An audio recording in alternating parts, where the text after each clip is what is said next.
be ever fallen down a Wikipedia rabbit hole. You start by looking up one thing, and 3 hours later, you're an expert on something completely random. Well, imagine doing that, but in ancient Rome, without the internet. That's basically what Pliny the Elder did when he wrote his incredible masterpiece, The Natural History. This wasn't just a book. It was the ancient world's encyclopedia, search engine, and Ripley's Believe It or Not all rolled into one. Pliny was a fascinating guy. He was a high-ranking Roman official, a naval commander, and a friend of the Emperor Vespasian. But his real passion was knowledge. He was relentlessly curious. His nephew, Pliny the Younger, tells us he would read or have someone read to him at all times during dinner, while traveling, even while taking a bath. He famously said that no book was so bad that it wasn't useful in some way. His goal was to compile literally everything known to humanity into a single work, and he almost did it. The Natural History is massive. It's a collection of 37 books covering everything from astronomy and geography to zoology, botany, medicine, and even art and precious stones. He drew from over 2,000 books written by hundreds of different authors. It's a breathtaking achievement. 1 minute he's describing the movements of the planets. The next he's explaining how to grow the best cabbages. Then he's detailing different species of elephants, their intelligence, and their reported wars against rhinoceroses. Now, we have to be honest.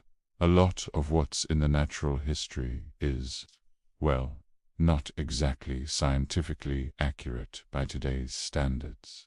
Pliny wasn't a scientist in the modern sense. He was a collector of information.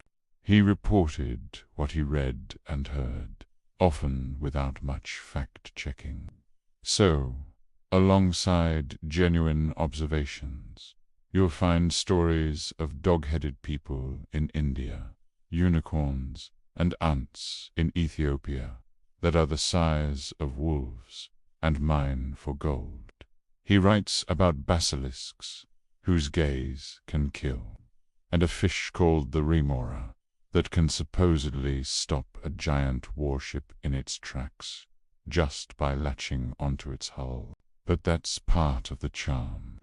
Reading it is like getting a direct look into the Roman mind.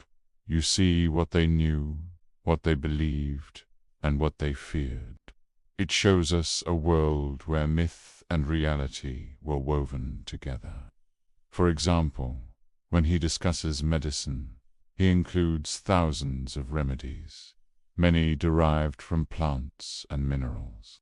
Some of these were genuinely effective and are still studied today.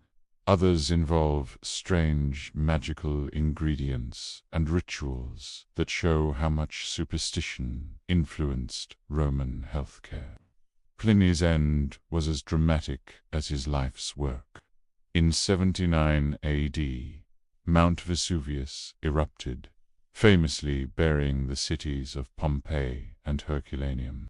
Pliny was in command of the Roman fleet nearby, driven by his scientific curiosity and a desire to help.